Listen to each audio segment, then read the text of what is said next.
আসসালামু আলাইকুম। আমি পলি। আমি এখন আপনাদের একটি গল্প পড়ে শোনাচ্ছি। গল্পের নাম প্রিয় বেগম। লিখেছেন প্রিমা ফারনাস চৌধুরী। এটা দ্বিতীয় পরিচ্ছেদের 7, 8, 9 তিনটা পর্ব একসাথে পড়ে শোনাচ্ছি। শেরহামের চিৎকার শুনে ছুটে এলো সকলেই। মাগরিবের নামাজ কালাম শেষ করে সকলেই সান্ধ্য ভোজনে ব্যস্ত ছিল। অপরূপার নামাজ শেষ করে আগরবাতি জ্বালিয়েছে সবে। মসজিদ থেকে ফিরেছে শেহজাদ, সাফায়েত আর বয়স্করা। তন্মধ্যে শেরহামের আগমন আর চেঁচামেচিতে সকলেই স্তব্ধ।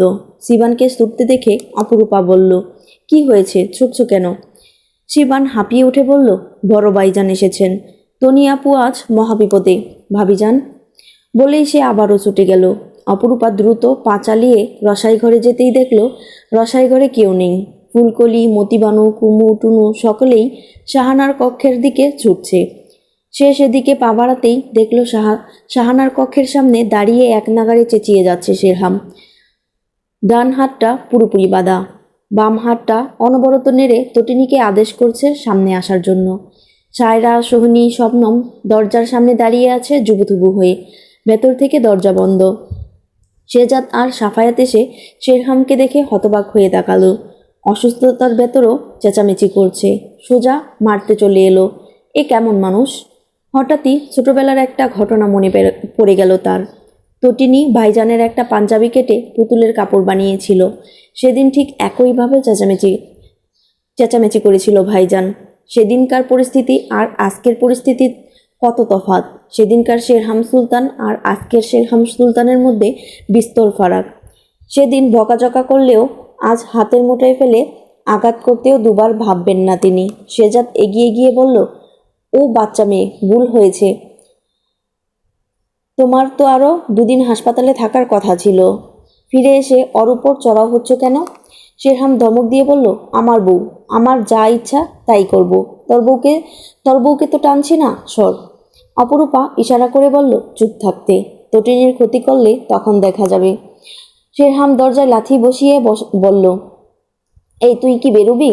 এই দরজা ফেলে ভেতরে যেতে আমার বেশি সময় লাগবে না। তটিনী শাহানার বুকে আরো বুঝে গেল। বলল, আম্মা, আমি এখন কি করব? আমাকে সোজা মেরে ফেলবে, কিছু একটা করো। শাহানা হেসে ফেললেন এমন পরিস্থিতিতে।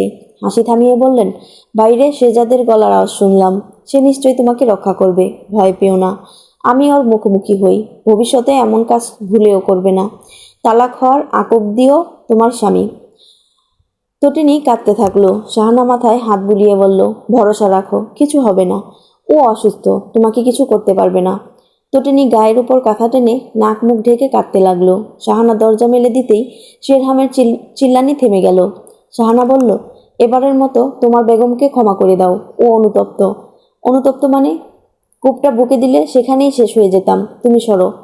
আজ এই নিমক হারামের একদিন কি আমার একদিন। তটিনী চেঁচিয়ে বলল, আমাকে মারলে আজকেই তালাক দেব। আমাকে মারলে আজকেই তালাক দেবে। তোকে তালাক দেওয়ার জন্য এসেছি আমি? আয়, তালাক দেব, বের হ। তুই বের হবি কি হবি না এটা বল। তটিনী চেঁচিয়ে বলল, হব না, তুমি যা পারো করো, তোমাকে আমি ভয় পাই না। বলেই হু হু করে কাঁদতে লাগলো নিঃশব্দে। শেরহাম শাহানাকে সরিয়ে ভেতরে প্রবেশ করে তটিনীকে কাঁথা মুড়িয়ে শোয়া দেখল। সাফায়েত তার সাথে সাথে ভেতরে প্রবেশ করে বলল, ভাইজান, ওর হয়ে আমি মাপ চাইছি। কক্ষে তলোয়ার রাখবেন না আজ থেকে। ও না বুঝে ভুল করে ফেলেছে। তোর বোন সব বুঝে আর এটা বুঝেনি তলোয়ার খেলার জিনিস নয়। এর আগেও অনেকবার আমাকে আঘাত করতে চেয়েছিল, আমি চুপ ছিলাম বলে এত বড় বেড়েছে। এই ওঠ। এগিয়ে গিয়ে কাঁথা টেনে নিল সে। তটিনী লাফ দিয়ে বিছানা থেকে নেমে দাঁড়ালো। তার চোখ মুখ ফোলা, গলার স্বর আর চেহারার মধ্যে বিস্তর পার্থক্য। শেরহাম কপাল ভাঁজ করে তাকিয়ে ভাবল, আচ্ছা এই ব্যাপার। ভয়ে কাঁদছে আর এদিকে গলা পাকাচ্ছে। অবস্থা কাহিল করে দেবে সে আজ। তটিনী আঙ্গুল দেখিয়ে বলল, একদম এগোবে না ভাইজান। সাফায়াতের দিকে করুণ দৃষ্টিতে তাকালো সে। সাফায়াত এগিয়ে গিয়ে তটিনীর সামনে ঢাল হয়ে দাঁড়িয়ে বলল, আমি মাপ চেয়েছি, তনি তুমিও মাপ চাও। তটিনী মাপ চাইল না। সাফায়াতের পেছন থেকে উকি দিয়ে শেরহামের মুখখানা দেখে ভারী মায়া হলো। আরে কত রক্ত ঝরেছিল কাল। একদম উচিত হয়েছে। শেরহাম সাফায়াতকে সরিয়ে তার হাত খপ করে ধরতেই তটিনী এক ছুটে পালালো। খালি পায়ে দৌড় মারল কক্ষের বাইরে, কারো দিকে না তাকিয়ে ছুটল যেদিকে দু চোখ গেল। সবাই কিছু বুঝে ওঠার আগেই শেরহামও ততক্ষণে তার পিছু পিছু দৌড় লাগিয়েছে। তবে বেশি দূর যায়নি। হাতের মুঠো শক্ত করে পাশের ফুটবলে ধরাম করে লাথি বসিয়ে গর্জে বলল, তোকে খুন করে তবেই আমি শান্ত হব বেয়াদব। তটিনীর গলার আওয়াজ ভেসে এলো, জানোয়ার, অমানুষের বাচ্চা, হাত কেটেও শান্ত হয়নি। শাহানা মুখে শাড়ি আঁচল গুজে বলল, দেখেছ মেয়ের মুখটা থামে না। শেরহাম গর্জন করে বলল, এই কে অমানুষের বাচ্চা? শেরতাজ সাহেব বললেন, ঠিকই তো বলেছে, তুমি ভালো মানুষের বাচ্চা নও। শেরহাম দাঁতে দাঁত চেপে রুক্ষ দৃষ্টিতে তাকাতেই সোহনী এসে বলল, আব্বা, ভাইজান অসুস্থ। এসব কথা না বললে হয় না? তোমার ভাইজানকে দেখে অসুস্থ মনে হচ্ছে? তোমার ভাইজানকে তার বেগম মারতে চাইবে না কেন? মেয়েটার সাথে কম অন্যায় করেছে তোমার ভাইজান? জোর করে নিকা করাটা কি ন্যায়, নাকি দিন দুপুরে মেয়ে অপহরণ করে তাদের ইজ্জত ভ্রষ্ট করাটা ন্যায়? তাদের মতো তোমার ভাইজানও এসব কাজে জড়িত ছিল না, তার নিশ্চয়তা কি?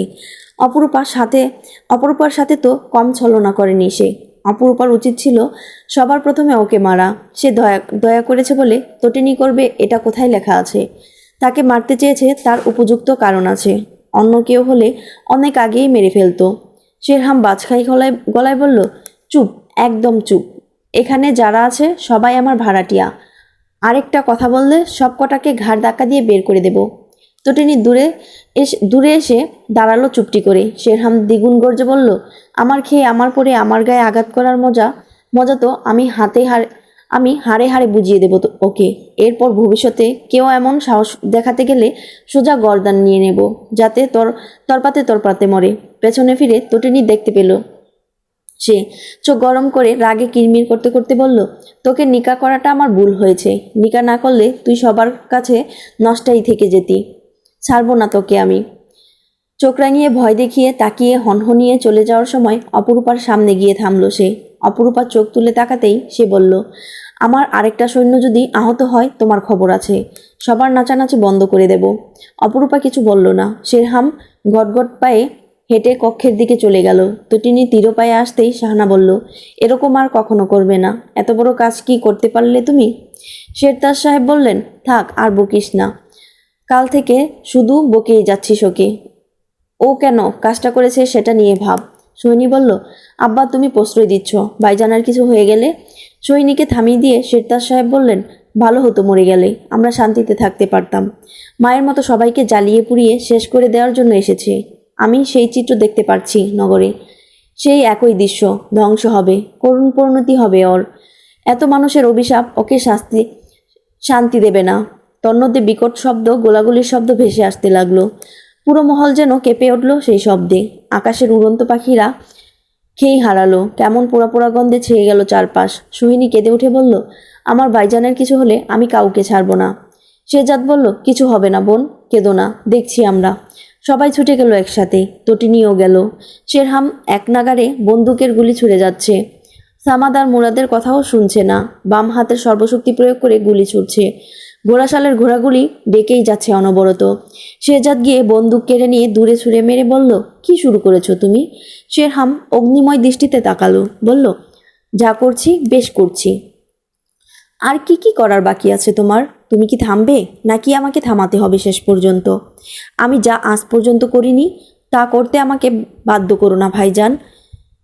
মেয়ে অপহরণ, দিনে দুপুরে ডাকাতি, বস্তি দখল, জাহাজ আক্রমণ করে জাহাজ ডুবে যাওয়ার মিথ্যা ঘটনা রটিয়ে দেওয়া, অবৈধ অস্ত্র পাচার, বাজার দর বৃদ্ধি, এসব কি হচ্ছে নগরে? কোনো উত্তর আছে তোমার কাছে? শেরহাম প্রবল আক্রোশে বলে গুলি শেরহাম প্রবল আক্রোশে বলল।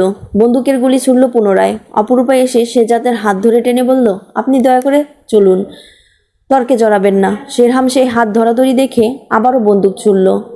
অপরূপা কান চাপা দিল দু হাতে। শেহজাদ তা দেখে চলে এলো অপরূপাকে নিয়ে। শেরহাম গুলি ছুড়তেই লাগলো যতক্ষণ না শেষ হলো। বউ স্বামীকে বিপদ থেকে বাঁচায়, আর তার বউ তাকে মারতে চায়। হারামির বাচ্চাকে তালাক দিয়ে দেবে সে। গুলি শেষ হয়ে আসতেই বন্দুক ফেলে দিল সে। ডান হাত চেপে ধরে কেদারায় মাথা এলিয়ে বসে থাকলো সে। সামাদ এসে হাঁটু মুড়ে বসে বলল, হুজুর, এই মেয়েটার একটা ব্যবস্থা করতে হবে। আজ হাতে মেরেছে, কাল বুকে মারবে। আপনার জন্য ঝুঁকিপূর্ণ মেয়েটা। যা করার কর। এখন সামনে থেকে দূর হ। সামাদ আর মুরাদ সরে গেল। সোহিনী গুটি গুটি পায়ে হেঁটে এলো, হাঁটু মুড়ে বসে বলল, ভাইজান কিছু খাবার আনি? হাসপাতালে কি না কি খেয়েছেন? শেরহাম তির্যক দৃষ্টি নিক্ষেপ করে বলল, পারলে তটিনীর বাচ্চাকে এনে দে, কুপিয়ে মারি। সোহিনী আঁতকে উঠল। তটিনী এসে শেরহামের পেছনে দাঁড়িয়েছিল সবে, তা শুনে পুনরায় পালালো। এই লোক দেখছি তাকে মেরেই ছাড়বে। রসাই করে হাত কেটে ফেলেছে অপরূপা, তাই রান্নার কোনো কাজে সে হাত লাগাতে পারছে না। জরুরিও নয়। ফুলকলি, মতিবানু, কুমু, টুনু রান্না সেরে ফেলে। এমনিতেই ওরাই সব হাতের কাছে জোগাড় করে এনে দেয় অপরূপার আদেশ মতো। অপরূপা শুধু কাঠি নেড়ে রাঁধে, আজ তাও করছে না। শেজাদ তাকে বলেছে সমুদ্রে নিয়ে যাবে, কখন নিয়ে যাবে তা বলেনি। মহল বিপদগ্রস্ত, জাদুকরদের প্রধান শিকার সে, তাই শেজাদ তাকে নিরাপদে রাখতে চাইছে। অপরূপার অনুরোধে সমুদ্রে নিয়ে যাবে বলেছিল। অপরূপার অপেক্ষা ফুরোয় না। এদিকে তটিনীকে নিয়েও চিন্তায় আছে বেশ। শেরহাম সুলতান এক প্রকার আতঙ্কে রেখেছে সবাইকে। তটিনী হনহনিয়ে রান্নাঘরে এলো, বলল, কুমু আপা কোথায়? আমার কাপড় চোপড়গুলো কোথায়? ছাদ থেকে নিয়ে আসনি? শানা বলল, কুমু তো নেই। এই টুনু, কুমুদিনী গেল কই? টুনু দুপাশে মাথা নেড়ে বলল, জানি না ফুপু আম্মা। অপরূপা বলল, কক্ষে বোধ হয়, আমি ডেকে আনছি। সে কক্ষের দিকে হেঁটে গেল। শেজাদের খরগোশকে দেখতে পেল, কক্ষ থেকে হাঁটতে এখানে চলে এসেছে। সে কুলে তুলে পিঠে হাত বুলাতে বুলাতে কুমুর কক্ষে গিয়ে দেখলো কুমু নেই। সে ডাকাডাকি করলো, গোসলখানার দিকে গেল। কুমু সেখানেও নেই। হঠাৎই কারো দৌড়ে যাওয়ার শব্দ হলো মহলের পেছনের দরজার দিকে। খরগোশটিকে ছেড়ে দিয়ে অপরূপা সেদিকে এগিয়ে গেল। দরজার কাছে গিয়ে উকি দিয়ে ডাকলো, কুমু আপা তুমি কি এখানে? সে দরজা পার হয়ে গেল। দূরের ঝোপঝাড়ে যেন নড়ে উঠেছে। সেই দোলনাটা দেখতে পেল সে, সেটিও দুলছে। অপরূপার গা ভার হয়ে এলো দোলনাটিকে দুলতে দেখে। এগিয়ে গিয়ে ডাকলো, কুমু আপা আমি জানি তুমি আশেপাশেই আছো। কোথায় তুমি? বের হয়ে এসো। লুকিয়ে পড়লে কেন? অপরূপাকে অবাক করে দিয়ে হাসতে হাসতে ঝোপের আড়াল থেকে বেরিয়ে এলো কুমুদিনী, হাতের মুঠোয় বেলি ফুল। তীব্র ঘ্রাণ এসে নাকে ঠেকলো অপরূপার। কুমুদিনী হাসতে হাসতে বলল, তোমাকে ভয় দেখাইছি, ভয় পাইছ? অপরূপা বুকে থুতু ছিটিয়ে বলল, না, কি ফুল এগুলো? কুমুদিনী তার নাকের কাছে ফুলগুলো শুকিয়ে বলল, বেলি ফুল। অপরূপা গন্ধ শুকতে শুকতে চোখ বুজলো, হেসে বলল, খুব সুগন্ধি। কুমুদিনী অপরূপার চোখের দিকে স্থির চেয়ে থাকলো অনেকক্ষণ। তারপর কাছে টেনে জড়িয়ে ধরে হাতের ভেতর কিছু একটা গুজে দিয়ে কানে কানে ফিসফিস করলো। অপরূপা মনোযোগ দিয়ে শুনল, হেসে উঠে বলল, ও এই ব্যাপার। কুমুদিনী মাথা দুলালো। অপরূপা হেঁটে চলে গেল। সে চলে যেতেই কুমুদিনী ভীত চোখে ঘাড় ঘুরিয়ে ঝোপের দিকে তাকালো। ঝোপটা নড়ে উঠল পুনরায়। অপরূপা কক্ষে গিয়ে দেখলো শেজাদ বন্দুকে গুলি ভরছে, পাশেই কিছু খাতাপত্র, কলমদানি। অপরূপাকে আসতে দেখে শেজাদ চোখ তুলে তাকালো, বলল, কি ব্যাপার? এ সময় আপনার তো এদিকে পা পড়ে না। অপরূপার মুখ দিয়ে কথা বেরোলো না। শেজাদ ড্রয়ার খুলে সেখানে খাতাপত্র রাখলো, আর উপরে কলমদানি সাজিয়ে অপরূপার দিকে ফিরতেই দেখলো অপরূপা বন্দুক হাতে দাঁড়িয়ে আছে। শেজাদ ওর দিকে এগিয়ে আসতে আসতে বলল, রানীর মুখ বার কেন? বন্দুক কেন? অপরূপা ওকে আর কথা বলতে দিল না। সে নিকটে এগোনোর আগেই বন্দুক দিয়ে জোরে বাড়ি মারতেই মাথার এক পাশ চেপে ধরে শেজাদ অবাক চোখে তাকিয়ে ডাকলো, রূপা। অপরূপা আরও একটা বাড়ি মারতেই শেজাদ টেবিল ঘেঁষে মেঝেতে পড়ে গেল।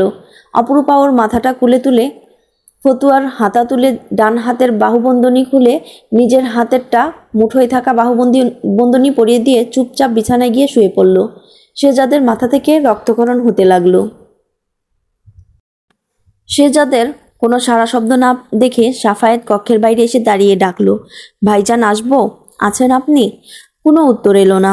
বিছানার এক পাশে সাদা পর্দা ফেলানো, তাই কিছু দেখা যাচ্ছে না। সে আড়ষ্ট ভঙ্গিতে পুনরায় ডাকলো, ভাইজান। বিছানায় একটা পা দেখতে পেল সে, রূপা ঘুমোচ্ছে। তাও এত তাড়াতাড়ি? সে কক্ষে ঢোকার সাহস করলো না। রসাই ঘরে উকিঝুঁকি দিয়ে দেখলো সায়রা কাজ করছে। সে সৈনিকে ডাকলো, চুহি বেরিয়ে এসো, কথা আছে। সায়রা ঘাড় ফিরিয়ে তাকালো, কি এমন কথা সোহিনীর সাথে? সোহিনী বেরিয়ে গিয়ে বলল, জি ভাইজান বলুন। আমার সাথে আসো তো। সায়রা রসাইঘরের দরজার কাছে এসে থমকে দাঁড়ালো। তার নাকে অগ্রভাগ কাঁপছে। কি এমন কথা যেটা তাকে বলা যেত না? রেগেমেগে পুনরায় কাজে ফিরে গেল সে। তটিনী এসে ঝাঁঝালো গলায় বলল, কুমু আপা গিয়েছিল কোথায়? আমার কাপড় চোপড় কোথায় রেখেছ? তোমার আর তোমার স্বামীর কাপড় কক্ষে রাখছি। চোখ হাতে নিয়ে হাঁটলে আমি কি করব? কার সাথে কথা বলছো ভুলে যাচ্ছ তুমি? মুখ মুচড়ে কাজে মনোযোগ দিল কুমুদিনী। খোদেজা বলল, সায়রা রূপা কোথায় গেল শুনি? কক্ষে নিশ্চয়ই। শেজাদ এখনো বেরোয়নি? হয়তো না। রূপা অবেলায় ঘুমোচ্ছে কেন? খোঁজ রাখেনি। আর ভাইজান কোথায় দেখেছ? সোহিনী উত্তর দিল, না দেখিনি। রূপা তো আমাদের সাথেই ছিল। কক্ষে এলো কখন? ও শুয়ে আছে, মনে হয় শরীর খারাপ করেছে, তাই দেখার জন্য ডেকেছি তোমাকে। বলতে সোহিনী কক্ষে পা রাখলো। সাফায়েত বাইরে দাঁড়িয়ে থাকলো। সোহিনী বিছানায় নজর দিতেই দেখলো অপরূপা বন্দুক ধরে রেখে ঘুমিয়ে পড়েছে।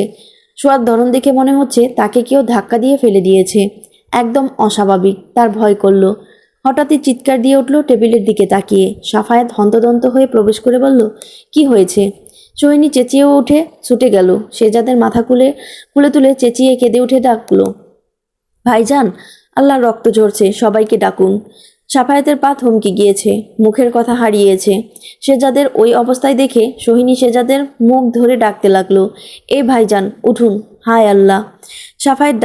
সাফায়েত ডাকে। সোহিনী ক্রন্দনে সকলেই এসে হাজির হলো কক্ষে। সায়রা ছুটে এসে শেজাদকে দেখে হাউমাউ করে কেঁদে উঠে বলল, হায় আল্লাহ, ভাইজানকে তো কিছু আগেই সুস্থ দেখলাম। কে এমন জুলুম করেছে আমার ভাইজানের সাথে? ভাইজান উঠুন। সিবান কেঁদে কেটে বলল, কে মেরেছে ভাইজানকে? অপরূপাকে ওই অবস্থায় দেখে সকলেই আরও দ্বিধাগ্রস্ত হয়ে পড়ল। তটিনী এসে তার মুখ ধরে ডাকাডাকি করলো। শবনম পানি নিয়ে এলো। অপরূপার জ্ঞান ফেরে না।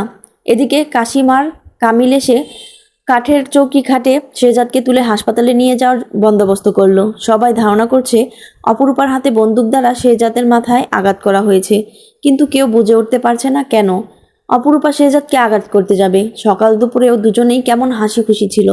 সন্ধ্যায়ও তটিনী আর শেরহামের বিষয় নিয়ে দুজনেই হাসাহাসি করছিল।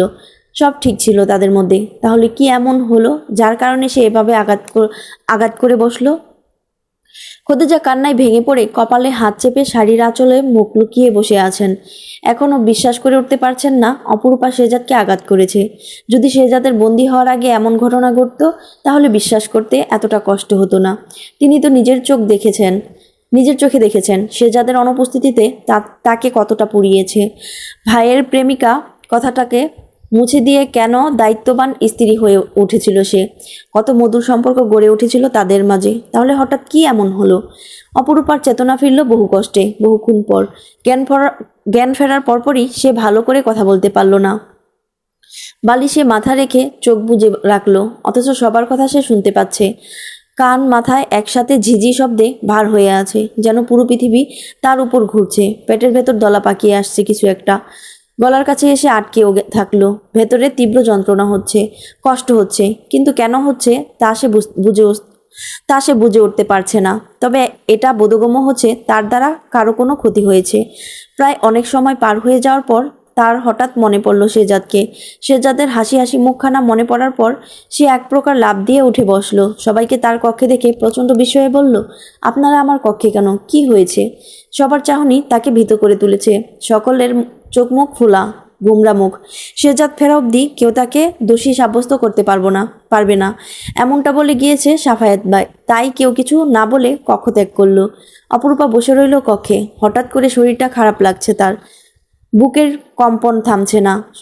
শুলেও কাঁপছে, বসলেও কাঁপছে। সম্রাট কোথায় জিজ্ঞেস করেছে, কেউ উত্তরটুকু দেয়নি।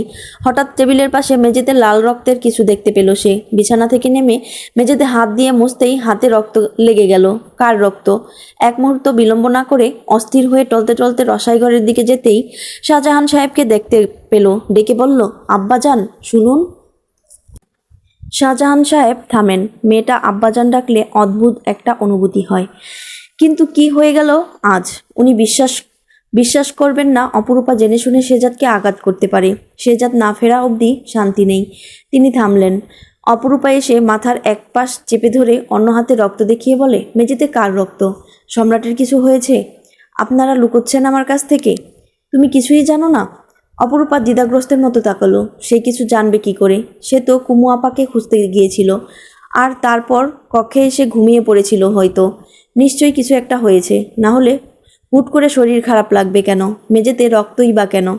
শাহজাহান সাহেবকে কিছু বলতে হলো না। সায়রা এসে বলল, ভাইজান হাসপাতালে, মাথায় রক্তক্ষরণ হয়েছে। তুমি ভাইজানকে আঘাত করেছিলে? কক্ষে তো আর কেউ ছিল না, তোমার হাতে বন্দুক ছিল। মিথ্যে বলবে না রূপা। অপরূপার কপালে সাথে সাথে কুঞ্চন ধরে গেল। অবিশ্বাস্য দৃষ্টিতে তাকিয়ে আমতা আমতা করে বলল, আমি আমি মারবো নাকে? এটা তুমি ভাবলে কি করে? আমি কি এতদিনে কারো বিশ্বাস অর্জন করতে পারিনি? এতটুকু এত বড় কথা কি করে বলতে পারো তুমি? ভাইজান আসুক, সব পরিষ্কার হবে। বড় ভাইজান তো নেই মহলে যে তাকে সন্দেহ করব। ওই কক্ষে তুমিই ছিলে। অপরূপার দু চোখ জলে ভরে উঠল। সে চোখ মুছে নিয়ে চড়া গলায় বলল, আবারও সাবধান করছি সায়রা, এমন কথা বলার আগে দুবার ভাবো অন্তত। আমি কল্পনাও করতে পারি না সম্রাটকে আঘাত করব। উনি তোমার ভাইজান হলেও আমার স্বামী। আমি কেন ওনার ক্ষতি চাইব? আমি তো ঠিকই আছি ওনার জন্য। মরা থেকে বেঁচে ফিরেছি ওনার জন্য, তাহলে কেন মারতে চাইব? বেশ, ভাইজান ফিরুক, আমাদের সন্দেহ ঠিক না ব্যাঠিক বোঝা যাবে। শাহজাহান সাহেব বলল, সায়রা থামো, তোমরা ভাইজানকে ফিরতে দাও। আগে দোয়া করো সে যেন সহি সালামতে ফিরে আসে। অনেক রক্তক্ষরণ হয়েছে। অপরূপা কক্ষে ফিরে এলো। তার হাতে রক্ত শুকিয়ে এসেছে, মাথাটা ঝিমঝিম করেই যাচ্ছে। সে বসে থাকতে পারল না, শুয়ে পড়ল পুনরায়। সায়রার কথাগুলো যেন সব দুঃস্বপ্ন। সম্রাট এখনই আসবেন কক্ষে, হেসে মেতে তার সাথে মজা উড়াবে। ভাবতে ভাবতে ফের ঘুমে তলিয়ে গেল সে। ঘুম ভাঙল ফুলকলির চেঁচামেচিতে। ধরফর করে উঠে বসলো সে। বুকটা ধরফর করছে, গায়ে ঘাম দিয়েছে। ফুলকলি বলল, তোমার জামাইয়ের হাসপাতাল থেকে আনছে। অপরূপা দ্রুত পায়ে বিছানা থেকে নেমে এক প্রকার ছুটতে ছুটতে হাজির হলো সদর কক্ষে। সকলেই তার দিকে তাকালো। তখনই শেজাদ কেদারায় মাথা এলিয়ে বসে আছে, চোখ বুজে। মাথায় পুরো ব্যান্ডেজ, চোখ মুখ শুকনো হয়ে আছে। অপরূপা নিজেকে সংযত করল। শেজাদের নিকটে গিয়ে সাফায়েতকে বলল, কক্ষে নিয়ে যাই উনাকে। ফুতেজা বলল, না, শেজাদ বলুক কি হয়েছিল তখন, কে মেরেছে ওকে, কার এত বড় স্পর্ধা। সাফায়েত বলল, মামিমা, ভাইজান অসুস্থ ভীষণ, কথা বলার অবস্থায় নেই। ডাক্তার ছাড়তে চাইলেন না, ভাইজান থাকতে চাচ্ছেন না, তাই নিয়ে এসেছি। সকালে সব জবাবদিহি হবে। শাহানা বলল, বোকার মতো কথা বলছো তুমি সাফায়েত, জানতে হবে না কে তার ক্ষতি চায়? রূপা হলে ওই কক্ষে কি করে তাকে একা ছাড়বে? অপরূপা শেজাদের দিকে তাকিয়ে আছে। শেজাদ চোখ খুলে তার দিকেই তাকিয়েছিল। অপরূপার চোখের কাতরতা তাকে প্রশ্ন করছে, আপনি কি বিশ্বাস করেন আমি আপনাকে মেরেছি? শেজাদ কেদারা ছেড়ে দাঁড়িয়ে বলল, আমি কক্ষে যাচ্ছিলাম, এখন কোনো কথা বলতে চাই না, সবাই যে যার কাজে যান। অপরূপাও নিকটে এসে বলল, ওনাকে বলুন সত্যিটা কি, ওনাদের বলুন সত্যিটা কি। নিজেকে খুব অসহায় লাগছে। ওনারা বলছেন আমি নাকি আপনাকে আঘাত করেছি। অন্য কেউ আঘাত করবে এটাও অস্বাভাবিক। তাহলে সত্যিটা কি? কিছু বলতে চাই না এখন, পথ ছাড়ো তুমি। অপরূপা ওর রুক্ষ ব্যবহারে কষ্ট পেল। বলল, কিন্তু আপনি কিছু না বললে সবাই ধরে নেবে যে আমি আপনাকে আঘাত করেছি। আপনি যা বলবেন আমি তাই বিশ্বাস করে নেব। শেজাদ বলল, তাহলে জেনে রাখো, তারা যা বলছে তাই সত্যি। তুমি আঘাত করেছো আমাকে। কেন করেছো তার কারণ তুমি ভালো জানো। খুদেজা বলে উঠল, ওর স্পর্ধা দেখেছো সবাই, কত অবলীলায় মিথ্যা বলে চলেছে তখন থেকে। কেন তুমি ওকে আঘাত করেছো, উত্তর দাও। অপরূপা শেজাদের দিকে চেয়ে আছে। শেজাদ রুক্ষস্বরে বলল, আম্মা, আমি কোনো চেঁচামেচি শুনতে চাই না এই মুহূর্তে। রূপা, কক্ষে যাও। আমি সত্যি? শেজাদ উঁচুস্বরে চেঁচিয়ে বলল, কক্ষে যেতে বলেছি। অপরূপা কক্ষে চলে গেল। শেজাদ পুনরায় ধপাস করে কেদারায় মাথা এলিয়ে বসল। সবটা এত অসহ্য লাগছে কেন? চারপাশটা এত অশান্ত, সে নিতে পারছে না আর।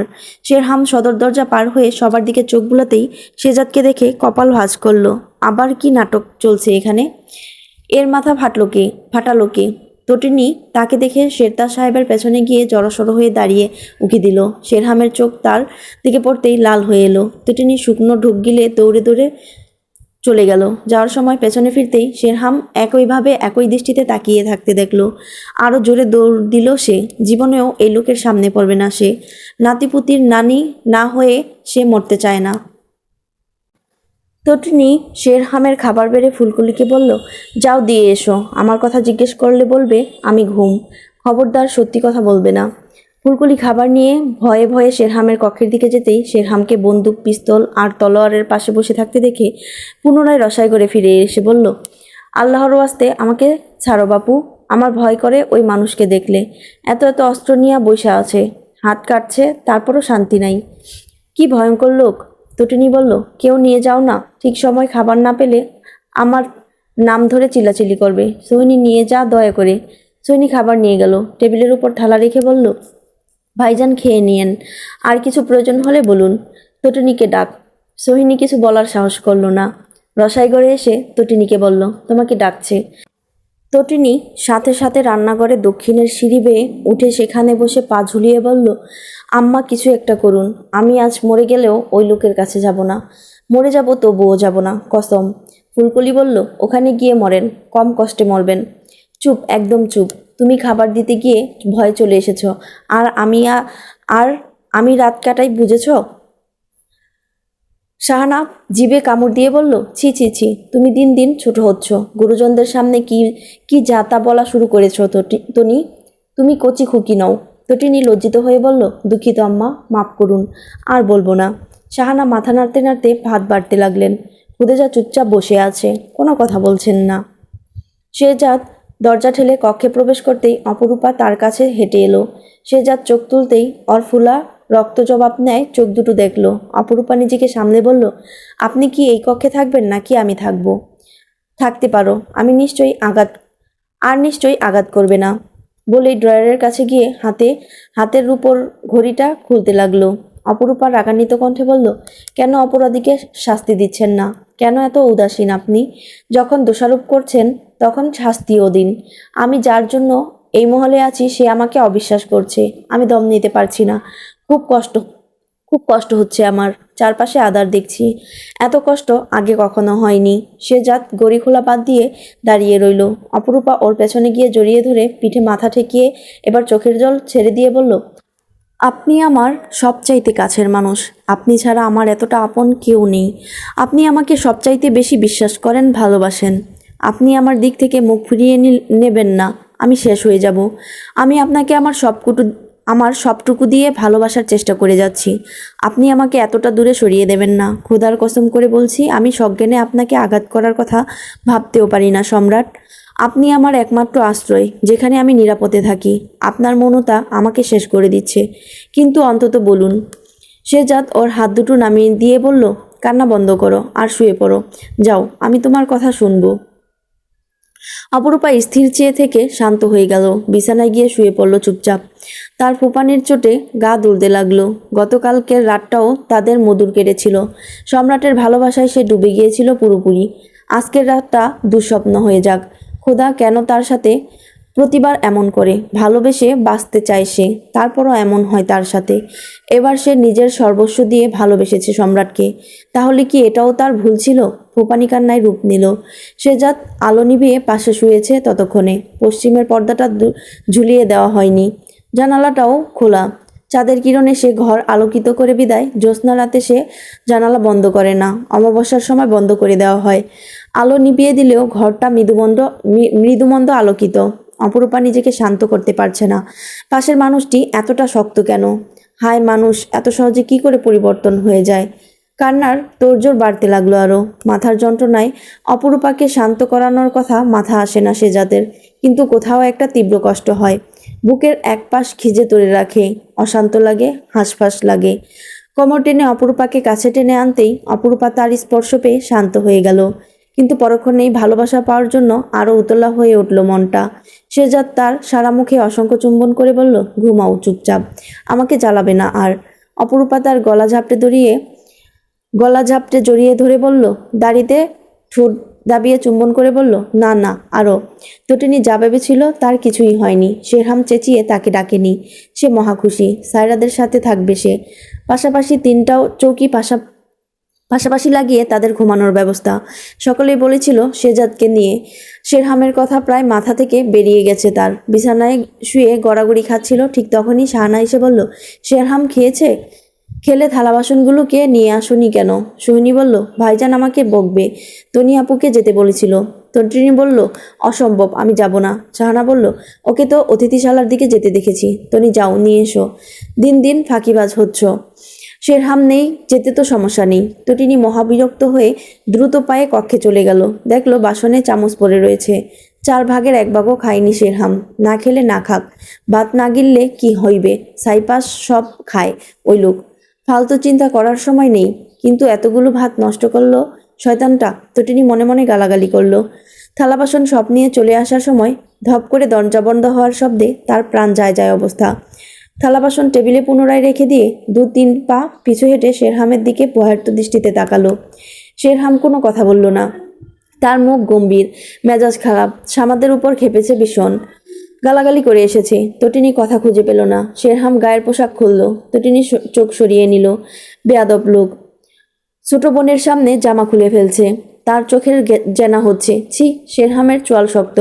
আলমিরা হতে পোশাক বের করে গায়ে পোশাক জড়ালো। তারপর দেয়ালের কোনায় গাথা তলোয়ারের খাপ হাতে নিয়ে তা হতে তলোয়ার বের করে তটিনীর দিকে তীর্যক দৃষ্টিতে তাকালো। তটিনীর বুক ধরপড় করে উঠল, গলা শুকিয়ে এলো, ঠোঁট শুকিয়ে চৌচির। শেরহাম হারিকেনের আলো বাড়িয়ে আলো নিভিয়ে দিল। হারিকেনের আলোয় বিছানায় বসে ধারালো চকচক করতে থাকা দুটো তলোয়ার একটা অপরটার সাথে ঘষাঘষি করতে লাগলো। তটিনী ভয়ে ভয়ে এগুলো। দরজা খুলে এক ছুটে পালাবে সে, কিন্তু তার আগে শেরহাম এসে খ্যাচ শব্দে তলোয়ার তুলে আক্রমণ করে বসতেই তটিনী এসে ঝাপটে ধরল ওর গলা। হুহু করে ফুপিয়ে উঠে বলল, আর কখনো মারবো না, বললাম তো ভাই। শেরহামের কি হলো কে জানে, রুক্ষ মেজাজও হাসি পেল তার। তটিনী গলা জড়িয়ে তার গাড়ে নাক ঠেকিয়ে নাক টানছে। শেরহাম তলোয়ার ফেলে দুহাতে তার শরীরটা আগলে ধরতেই তটিনীও আরো শক্ত করে গলা জড়িয়ে ধরল। কাছে এলেই সে ভুলে যায় কার কাছে এসেছে সে। ঘোরের মাঝে খেয়ালই ছিল না কিভাবে তার পিঠটা এসে বিছানায় ঠেকেছে। পিটপিট করে চোখ খুলতেই মুখের উপরে আরো একটা মুখের অবস্থান লক্ষ্য করল।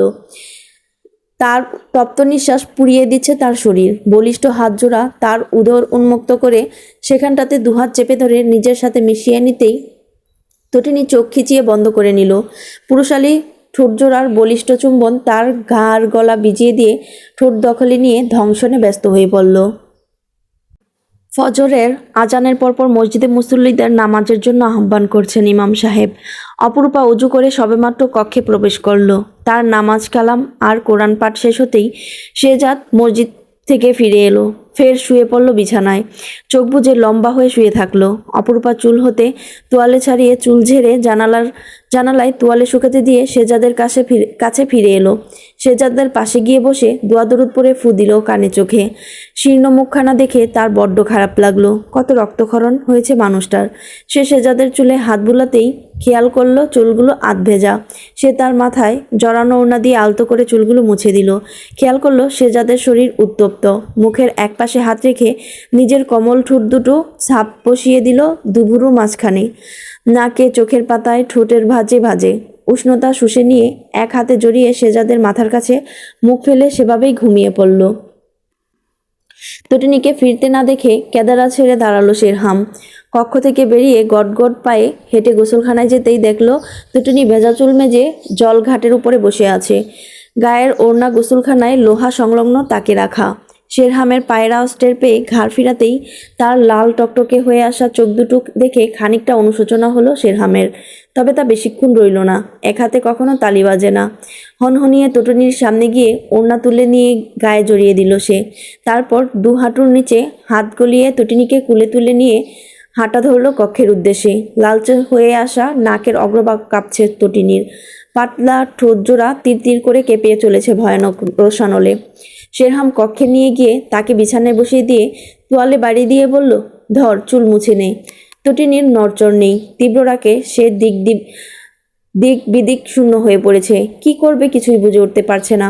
এই লোকের চরম আমর্ষতাকে সে প্রশ্রয় দিয়েছিল গতরাতে। এজন্য নিজেকে কুপিয়ে খণ্ডবিখণ্ড করতে ইচ্ছে করছে। শেরহাম নিরুত্তাপ দৃষ্টিতে চেয়ে বন্দুক তলোয়ার নিয়ে ব্যস্ত হয়ে পড়ল। একবার চোখা দৃষ্টিতে তটিনীর দিকে তাকিয়ে বিড়বিড়িয়ে বলল, এত নাটক! নিজেই কাছে এসেছে আর এখন ভং ধরেছে যেন আমি জোরাজুরি করেছি। মজা নিতে প্রস্তুত, তারপর হুঁশ ফিরলে ঢঙের শেষ নেই। ফালতু মেয়ে মানুষ, এদের পিষে মারা উচিত। নিজেকেও শতধিক্কার। এর পূর্বে কত আগুন সুন্দরী তার হাতের আশেপাশে ছিল, তার উৎকৃষ্ট উদাহরণ অপরূপা। কিন্তু এতটা উন্মাদনা ভেতরে কাজ করেনি কখনো। তটিনীর বেলায় এটা কি লালসা নাকি তার ভ্রম কাজ করে? মহাবিরক্ত সে নিজের উপর। তটিনীকে নিকা করার পেছনে উদ্দেশ্য অন্য ছিল, অথচ নিজের খেলায় সে নিজেই হারছে। দাঁতে দাঁত পিষে তাকাতেই দেখল তটিনী শান্ত দৃষ্টিতে তার দিকে চেয়ে রয়েছে। দেখে মনে হচ্ছে সে স্বাভাবিক, অথচ সে ভেতরে মরে যাচ্ছে অনুশোচনায়। এসব ভুলে কি করে সামনে এগোবে সে? নিজেকে পুত পবিত্র রেখে এই সম্পর্ক থেকে নিজেকে মুক্ত করাটাই ছিল তার উদ্দেশ্য। অথচ এখন আগাগোড়াই অপবিত্র সে। এমন অস্বাভাবিক একটা সম্পর্ক লালন করেও তারা একে অপরের অনেকটা নিকটে এসেছিল। ৮-১০টা দম্পতির মতো মধুর রাত কেটেছিল, হয়তো তার চাইতেও বেশি।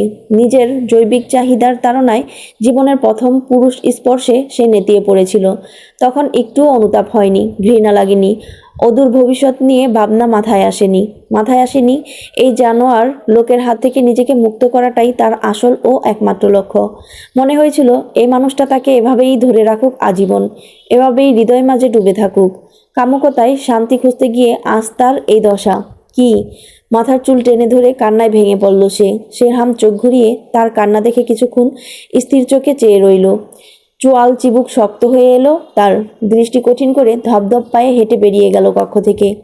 অপরূপার যখন জ্ঞান ফিরল তখন ভোরের আলো ঢুকেছে কক্ষে, জানালার পর্দা উড়ছে, পাখির কিচিরমিচির শব্দ ভেসে আসছে কানে। সে সেভাবে আধশোয়া অবস্থায় নিজেকে আবিষ্কার করলো। বিছানায় শেহজাদ নেই। তড়িঘড়ি করে উঠে রসাইঘরের উদ্দেশ্যে পা বাড়াতেই খাবার ঘরের সামনে গিয়ে থামলো। শেহজাদকে সবার সাথে বসে খেতে দেখলো। রসাইঘরে যেতেই দেখলো সকালের খাবার খাচ্ছে সবাই। তাকে দেখে ফুলকলি এগিয়ে এলো। তোমার এতক্ষণে ঘুম ভাঙলো? বাহ বাহ গো, এত বেলা করে কেউ ঘুমায় বুঝি? অপরূপা চুপ করে রইল। খুদেজা তাকে আপাত মস্তক দেখে আবার চিবোতে লাগলো। অপরূপা খোলা চুল খোপা বেঁধে নিয়ে মাথায় কাপড় টেনে নিল। আয়শা তার জন্য রুটি হালুয়া নিয়ে এসে বলল, মাংস খুব শক্ত হয়েছে ভাবিজান, শেহজাদ ভাইজান খাননি। মাথায় চাপ পড়ছে নাকি? তুমি দুপুরে মাংস একটু নরম করে রেঁধো। অপরূপা খাওয়ায় মনোযোগ দিয়ে বলল, আচ্ছা। সায়রা সোহিনী কেউ কথা বলতে এলো না। অপরূপা খাওয়া শেষে কুমুদিনীকে ডাকলো। কুমু আপা, আমার কক্ষে এসো, কথা আছে দ্রুত। কক্ষ হতে বেরিয়ে গেল সে। কক্ষে গিয়ে কুমুর জন্য অপেক্ষা করতে লাগলো। কুমুদিনী এসে কক্ষ ঝাড়ু দিতে লাগলো। অপরূপা রুক্ষ স্বরে বলল, এসব আমি পারবো। আমার কাজ কেউ করুক তা আমার পছন্দ নয়। কাল তুমি মহলের পেছনে কি করছিলে? সত্যি কথা বলো। কুমুদিনী অবাক চোখে তাকিয়ে ফিক করে হেসে উঠল। বলল, দূর না চড়াতে গিয়েছিলাম, মাঝে মধ্যে যাই। ওইদিকে বেলি ফুলের গাছ থেকে ফুল নিয়া মালা গাঁথি। ভেলি আমার বড্ড পছন্দের। কেন জিগাইতেছ? অপরূপা সন্দিহান কণ্ঠে বলল, কাল ওখান থেকে এসে ঘুমিয়ে পড়েছিলাম, উঠে দেখি এত বড় ঘটনা ঘটে গেল। আমি কিন্তু সন্দেহ করছি তোমাকে। তোমার হাতের ফুলগুলোতে কি এমন কিছু ছিল যার কারণে আমি অজ্ঞান হয়ে পড়েছিলাম? সত্যি বলবে? আমি সম্রাটকে বলে তোমাকে মহল থেকে বের করার পন্থাও খুব ভালো করে জানি। কুমুদিনী চোখ মুখ রাগে ছেয়ে গেল। উঁচু গলায় চেঁচিয়ে বলল, মা গো মা, এসব কেমন কথা? আমি এসব কাজ কেন করব? তাও বা, আমি ছোটবেলা থেকে কাজ করি এখানে। এই মহল আমার সব কিছু। আমি কেন এসব করতে যাব? সম্রাটকে আমি কত সম্মান করি। আমি তার ক্ষতি কেন চামু? কুমুদিনী একা নাগাড়ে চেঁচাতে থাকলো। শেহজাদ কক্ষে প্রবেশ করার সাথে সাথে অপরূপার নামে উল্টাপাল্টা কথা বুঝাতে লাগলো। অপরূপা জানে শেহজাদ এসব বিশ্বাস করবে না, কিন্তু অপরূপাকে অবাক করে দিয়ে শেহজাদ বলল, নিজের দোষ ঢাকতে এসব করা মোটেও ভালো কাজ নয়। অদ্ভুত, তোমার কাছ থেকে এসব আশা করিনি আমি। ওকে আমরা চিনি অনেক বছর ধরে। সত্যিটা না বলে তুমি পদে পদে আমাকে হতাশ করছো তুমি। অপরূপা বলল, আপনার কি মনে হচ্ছে না আমার অজ্ঞান হওয়ার পেছনে অন্য কারণ থাকতে পারে? ওকে এত বছর ধরে চেনেন, তাই অবিশ্বাস করতে পারছেন না। আমাকে 2 বছর ধরে চেনেন, তাই বলে অবিশ্বাস করছেন? মোটেও না, আমি এমনটা বলিনি। কুমু তুই যা।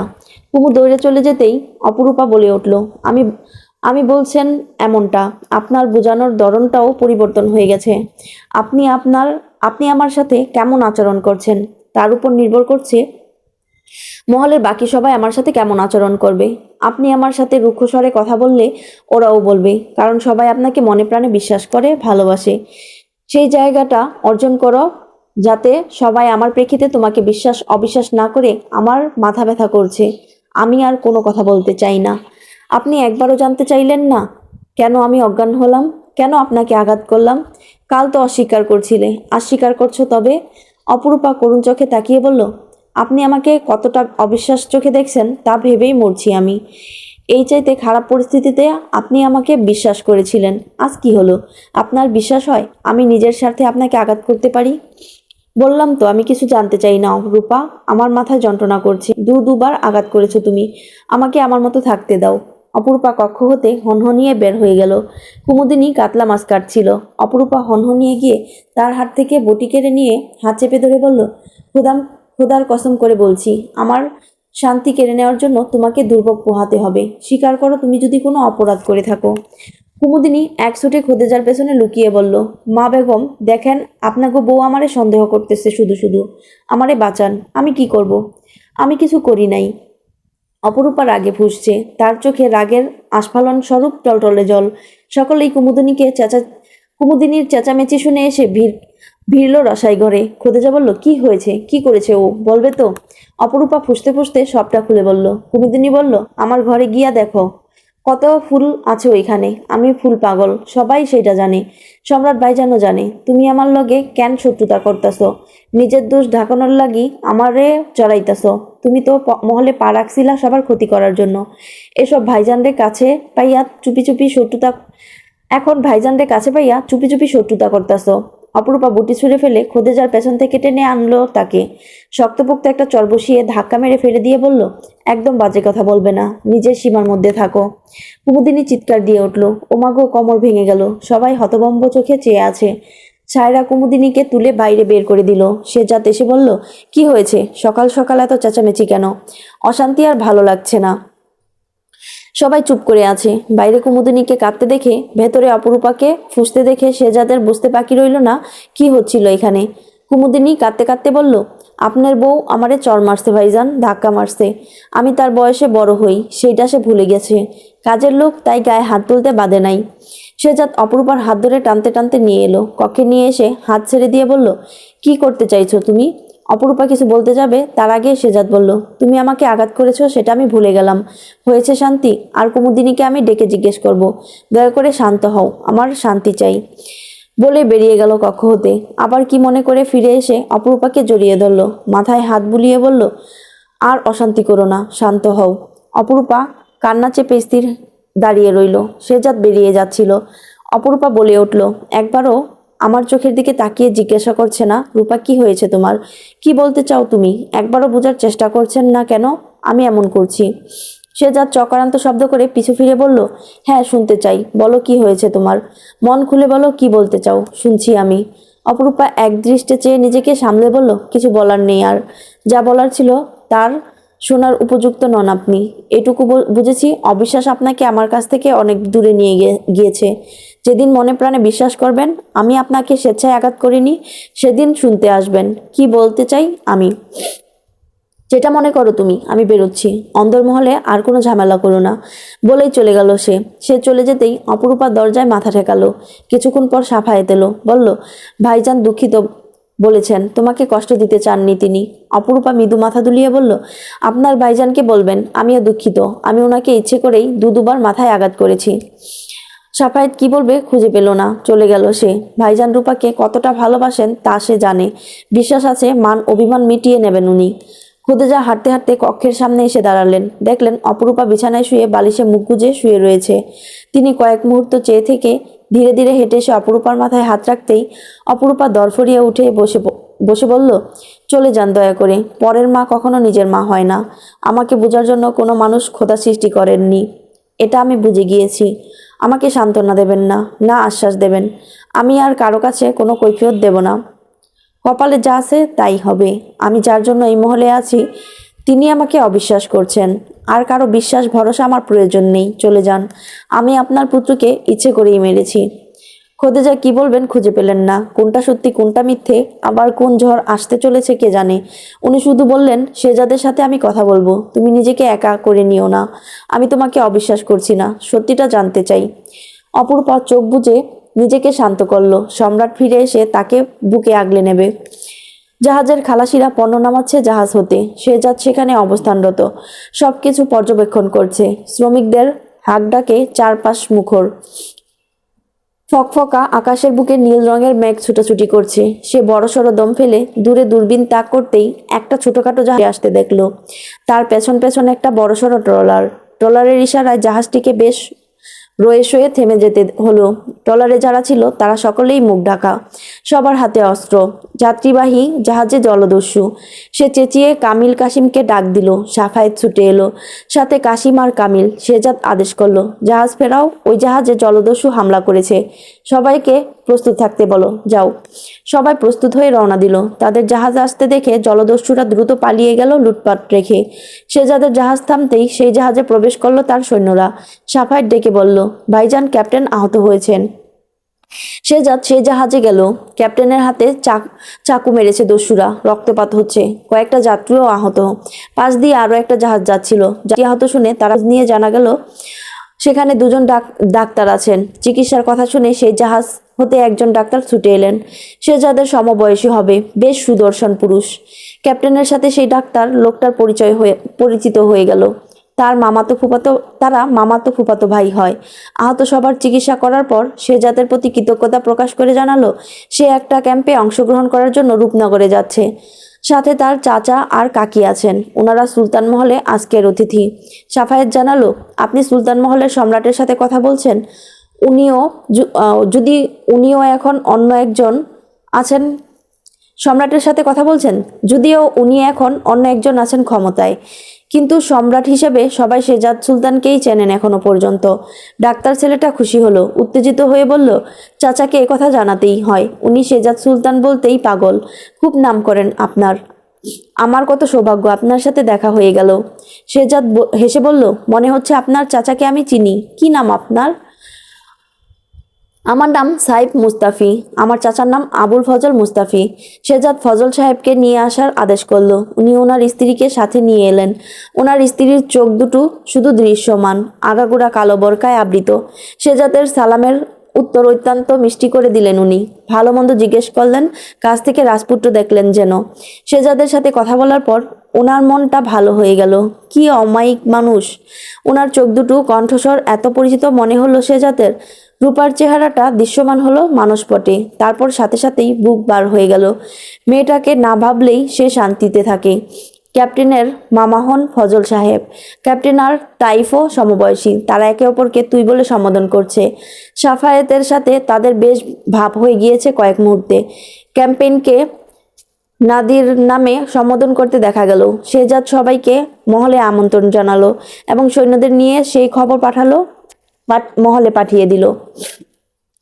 অতিথি আসছে শুনে রসাইঘরে কাজের চাপ বেড়ে গিয়েছে। অপরূপা আজ কক্ষ হতে বের হয়নি। খোদেজার কথায় ফুলকলি কয়েকবার এসে জিজ্ঞেস করে গেল ভালো মন্দ। সে খাবে না, উঠবে না, যাবে না বলে ফুলকলিকে পাঠিয়ে দিল। সবাই আর কিছু বলেনি। শেজাদ ফিরলে সব ঠিক হয়ে যাবে। অপরূপা মাগরিবের নামাজ পড়ে নিল। আগরবাতি জ্বালিয়ে রসাইঘরের উদ্দেশ্যে যেতেই শেরহামের মুখোমুখি হলো। শেরহামের কানে গিয়েছে একটু আধটু গঞ্জনা। ঠেস দিয়ে বলল, আমি না হয় বেশি খারাপ ছিলাম, এখন দেখি মনের মানুষের সাথে থেকে তোমার অবস্থাটাই বেশি খারাপ হয়ে গিয়েছে। আহারে আফসোস। অপরূপা আঙ্গুল তুলে বলল, নিজের ধ্বংস ডাকবেন না, খোদা ছেড়ে দেন, কিন্তু ছাড় দেন না, এটা মনে রাখবেন। শেরহাম চোখ মুখ শক্ত করে বলল, আমার ধ্বংস চাইতে চাইতে নিজে না কখন ধ্বংস হয়ে যাও। তটিনী কথা হতে উড়ে গেল। শেরহামের দিকে চোখ দৃষ্টি নিক্ষেপ করে অপরূপা বলল, চলো এখান থেকে। শেরহাম হনহনিয়ে তার কক্ষের দিকে চলে গেল। শেরহামের পেছন পেছন সামাদ আর মুরাদও এলো কিছু পর। শেরহামকে কোনো একটা খবর দিতে তারা ছুটছে। যেতে যেতেই হঠাৎই তটিনী আর অপরূপার মুখোমুখি পড়ে গেল। তটিনী বিড়বিড়িয়ে বলল, অমানুষের বাচ্চা। সামাদ শেরহামের কাছে চলে গেল, বলল, হুজুর, অনেকগুলো ডাকাত দেখলাম, হাতে তলোয়ার নিয়ে ছুটে চলেছে। ওরা বোধ হয় আমাদের লোক না, আপনাকে জানাতে এলাম দ্রুত। আমাদের লোক না মানে তো কারা হবে? ওরা ডাকাত। কি ভয়ঙ্কর গতিতে নগরে প্রবেশ করলো, মনে হচ্ছে একটা কেলেঙ্কারি ঘটিয়েই ছাড়বে আজ। শেরহাম বলল, অশ্ব বের করো, বেরোবো। আবার কারা মরতে এলো? সামাদ বলল, জি, আরেকটা কথা বলতে চাচ্ছি হুজুর। আপনাকে কোপাতে চেয়েছে ওই মেয়েটা, আর আপনি ছেড়ে দিলেন ওই মেয়েকে। আপনি একটা পিঁপড়েকেও ছাড় দেন না, সেখানে এই মেয়েকে। শেরহাম ঘাড় ফিরিয়ে বলল, কি বলতে চাচ্ছিস? ওকে আমি মাফ করে দিয়েছি, সুযোগ পেলে সুদ তুলে নেব। শেজাদ ফেরেনি এখনো? না, কে জানে এতক্ষণ কি করছে। গুদামের মালিকদের খবর দিয়েছি, গুদামের মালিকদের খবর দিয়েছি, কাল সকালে এসে নিয়ে যাবে খাদ্যশস্য। শেহজাদ এলে টাকা পয়সা হিসেব সব বুঝে নিবি, 1 পয়সাও ছাড় দিবি না। ওর ভাব দেখে মনে হয় আমার হয়ে কাজ করছে না, আমি ওর হয়ে কাজ করছি, ঠিক আছে? শেরহাম পকেটে পিস্তল ভরতে শুরু করলো, অস্ত্র নিয়ে বেরিয়ে গেল মহল থেকে। তারপর কালো ঘোড়াটির পিঠে চড়ে টকবগিয়ে ছুটে চলল সৈন্য নিয়ে। বাচ্চাদের আমসিপাড়া পড়ানো হয় অমন একটা মাদ্রাসার আশেপাশে সব বাড়ি থেকে বাচ্চা তুলে নিয়ে যাচ্ছে ডাকাত দল। শক্তিশালী ঘোড়ার পিঠে সকলেই মুখোশ পরা ডাকাত, হাতে মস্ত বড় বড় ধারালো তলোয়ার, 1জন 2জন নয়, শত শত। ঘোড়ার খুরের শব্দে যেন ভূমিকম্প হচ্ছে। শেরহাম আড়ালে দাঁড়িয়ে দেখলো, তারপর ঢুকে গেল তাদের ভিড়ে। সুকৌশলে একজনকে আক্রমণ করে পা টেনে জঙ্গলের ভেতর নিয়ে এসে বুকের উপর হামলে করে মুখোশ টেনে খুলতেই সেই ডাকাত প্রাণের ভয়ে জানালো তারা চন্দ্রলালের লোক। শেরহাম বিকট শব্দে গর্জে তার বুকের মধ্যে তলোয়ার গেঁথে দিতেই ওর মুখটা রক্তে ভরে উঠল। সারা নগরের ধুলো উড়িয়ে ডাকাতটা অনেকগুলো বাচ্চা নিয়ে পালিয়ে গেল। শেরহাম সামাদকে বলল, বুড়ো চালাকি শুরু করেছে আমার সাথে, ওকে গিয়ে সাবধান কর। বাচ্চাগুলোকে ফেরত নিয়ে আয় রাতের মধ্যে। আমাকে যদি যেতে হয় তাহলে একটাকেও জ্যান্ত রাখবো না, বলে দিবি। সৈন্যরা পরাগ পাহাড়ের উদ্দেশ্যে রওনা দিল। এদিকে মহলে ফিরে অতিথিশালায় ঢুকলো শেরহাম। রক্তাক্ত অবস্থায় মহলে গেলে শেহজাদের কানে গেলে সে তাকে সন্দেহ করবে, তাই অতিথিশালায় গিয়ে সিগারেট ধরিয়ে কেদারায় বসলো। সামাদার মুরাদ ডাকাতদের ব্যাপারে কথা বলছিল তাদের কক্ষে। তাদের সাথে সাথে বস্তা হতে পয়সা ঢালছিল সাবধানে, যেগুলো তার কোষাগারে হতে সরিয়েছিল। হঠাৎ কক্ষের বাইরে পদধ্বনির কানে আসতেই সাবধান হয়ে উকি দিতেই তটিনীকে দেখতে পেল। শেরহামকে রক্তাক্ত অবস্থায় অতিথিশালায় ঢুকতে দেখেছিল সে বারান্দায় দাঁড়িয়ে। তাই ছুটে এসে জিজ্ঞেস করতে কাকে খুন করে এসেছে। সামাদ আর মুরাদ বের হওয়া মাত্রই তটিনীর উপর হামলে পড়ে মুখ চেপে ধরল। তটিনী ঘুঙাতে লাগলো। সামাদ ওর মুখ চেপে ধরে দেখলো সিংহদ্বার পেরিয়ে শেহজাদ আর সাফায়েত ঘোড়া এসে থেমেছে। পেছনে ঘোড়ার গতিতে অতিথিরা। সামাদ তার মুখ চেপে ধরে কক্ষে ঢুকিয়ে দরজা বন্ধ করে দিল। মুরাদ কাপড় এনে মুখ বেঁধে দিল, 2 হাত পেছনে নিয়ে গিয়ে বেঁধে দিল। তারপর বুকের ওড়না টেনে নিয়ে ফেলে দিল নিচে। তখনই ঠকঠক করে কেঁপে উঠল দরজা। শেরহাম ডেকে উঠল, এই দরজা খুল। তটিনী তার গলা শুনে ঘোঙাতে থাকলো। তটিনীকে লুকিয়ে সামাদ দরজা খুলে উকি দিয়ে বলল, আসছি হুজুর। কতবার বলেছি পানির কলস নিয়ে আসতে, কুমুদিনীকে বল। বলতেছি হুজুর। তটিনীর চোখ ফুঁড়ে হল বের হলো শেরহামকে চলে যেতে দেখে। শেরহাম কক্ষে গিয়ে কেদারায় বসে উড়ুতে 2 হাত ঠেকিয়ে বসে ভাবছিল চন্দ্রলালের কথা।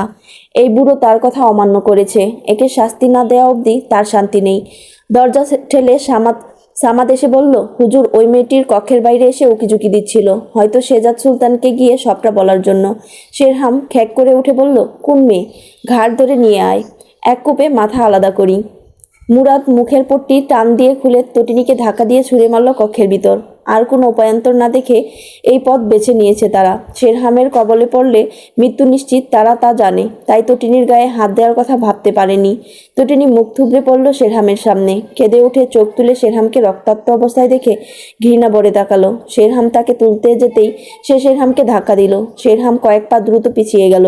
শেরহাম এগিয়ে আসতেই তার রক্তে ভেজা শরীর জড়িয়ে ধরে কান্না ভেঙে পড়ল তটিনী। শেরহামের চোয়াল শক্ত হতে দেখে সামাদ আর মুরাদ দ্রুত পালিয়ে গেল সেখান থেকে। তটিনী কাঁদতে কাঁদতে শেরহামকে সরিয়ে দিতে যাবে, শেরহাম তাকে নিজের সাথে চেপে ধরে রুক্ষস্বরে বলল, আমি ওদের এসব কিছু করতে বলিনি। তটিনী শান্ত হতে লাগলো। শেহজাদ আর সাফায়েত ফিরেছে শুনে সদর কক্ষে সায়রা, সোহিনী, শবনম আর আয়শা ছুটে এলো। দেখলো 3 জন ভদ্রলোক আর 1 জন মহিলা বসে আছেন কেদারায়। শেহজাদ বলল, ওরা আমার বোন। তোমরা তো ডাক্তারবাবুকে চেনো, ওনাদের দুজনের সাথে পরিচয় হয়ে নাও। উনি ডাক্তার তাইপ মুস্তাফি আর উনি ক্যাপ্টেন নাদির মেহমাদ, আমাদের অতিথি। সকলেই সালাম দিয়ে মাথায় ভালো করে কাপড় টেনে নিয়ে সংকুচিত হয়ে হেসে সালামের উত্তর দিলেন ফজল সাহেব। সায়রা মিনমিন করে শেহজাদকে বলল, আপুকে খুঁজে পাচ্ছি না ভাইজান, কক্ষেও নেই। শেহজাদ অতিথিদের সামনে কিছু বলতে চাইল না। অন্দরমহলে আসতেই অপরূপার মুখোমুখি হলো। অপরূপা ওকে পাশ কাটাতে যাবে, তখনই ফজল সাহেবকে দেখলেন। ফজল সাহেব ডাকলেন, রূপা মা, কেমন আছো তুমি? অপরূপা তির্যক দৃষ্টিতে শেহজাদকে দেখে বলল, ভালো, বলেই পাশ কাটিয়ে চলে গেল। মহিলাটিকে খেয়াল করলো না। তটিনীকে নিশ্চয়ই সামাদ আর মুরাদ কিছু করেছে। সে সদর দরজা পার হয়ে অতিথিশালার দিকে যেতেই নাদির মেহমাদ বলে উঠল, মেয়েটি মামিমার মতো দেখতে না? তাইপ মুস্তাফি বলে উঠল, তাই তো। শেজাদ ফজল সাহেবকে বলল, কিছু মনে করবেন না, ও বোধ হয় কোনো কিছু নিয়ে চিন্তিত আছে। ফজল সাহেব হেসে বললেন, ওকে তো চিনি আমি, কোনো সমস্যা নেই সম্রাট সাহেব, আপনারা বসুন, আমি আম্মাকে খবর দিচ্ছি, আমার একটা বোনকে পাচ্ছি না, ওকে খুঁজে দেখতে হবে, আপনি যান, সমস্যা নেই। শেজাদ চলে যেতেই স্ত্রীর দু চোখের দিকে তাকাতেই টলটলে চোখ দুটো দেখতে পেল ফজল সাহেব হাত ধরে ডাকলেন, অনুপমা, ওর নাম অপরূপা, যার কথা তোমাকে বলেছিলাম। খোদেজা সাহানা সকলেই অনুপমার কাছে এলো। নিকাব খুলতেই সকলেই দ্বিধাগ্রস্তের মতো চেয়ে থাকলো। এই মহিলা তো অপরূপার মতোই। মহিলা বারবার চোখ ঘুরিয়ে অপরূপাকে খুঁজতে ব্যস্ত। তার অপু।